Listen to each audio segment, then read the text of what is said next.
Polly de Nicolas Vanier, un habitué des adaptations d'œuvres pour enfants campagnardes avec des animaux après Belle et Sébastien, L'Enfant des Neiges et Donne-moi des ailes. Un réalisateur assez actif mais que je n'apprécie pas du tout puisque je trouve ses films beaucoup trop niais et de manière générale j'aime pas trop les films pour enfants qui les prennent pour des cons. Le film est adapté du roman de Cécile Aubry, paru dans les années 60, qu'elle adaptera ensuite en feuilleton. On y suit une enfant parisienne arrivant dans un village de campagne occitan pendant les grandes vacances après le divorce de ses parents. Quand un cirque arrive dans le village, elle découvre Polly, un poney funambule maltraité par ses maîtres qu'elle décide de libérer. Encore une fois, il m'a pas du tout convaincu, c'est un film go vegan donc le message est plutôt bon, mais ça se veut faussement poétique et humoristique, les enfants jouent mal, même si je sais que c'est difficile de diriger des enfants, encore plus dans un contexte historique avec un parler qui n'est pas naturellement le leur, puisque le film se passe dans les années 60, dans le sud de la France, ce qui fait du film un espèce du nouveau Petit Nicolas avec un accent du sud coupé au couteau. C'est la parisienne, elle peut venir avec nous. Jamais elle sera de mon clan celle-là.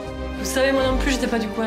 Il m'a fallu un peu de temps pour me faire accepter. Des personnages gênants et pas toujours utiles, avec un seul trait de caractère, des effets spéciaux ratés pour le peu qu'il y en a, mais je pense que le film a eu une mauvaise production, je sais pas son budget, mais il y a plusieurs moments où il se veut spectaculaire, avec une musique qui s'emballe pour rien, le compositeur il s'est pris pour John Williams, puisque les plans sont beaucoup trop approchés pour désigner quoi que ce soit de grandiose, entre guillemets, et ça fait beaucoup trop cache-misère. Je conseille pas, si vous voulez montrer de bons films à vos enfants, qui ne les prennent pas pour des cons, montrez-leur plutôt les films de Don Bluth, Michel Oslo, Ghibli ou George Miller. Babe le cochon du pauvre, sur 20.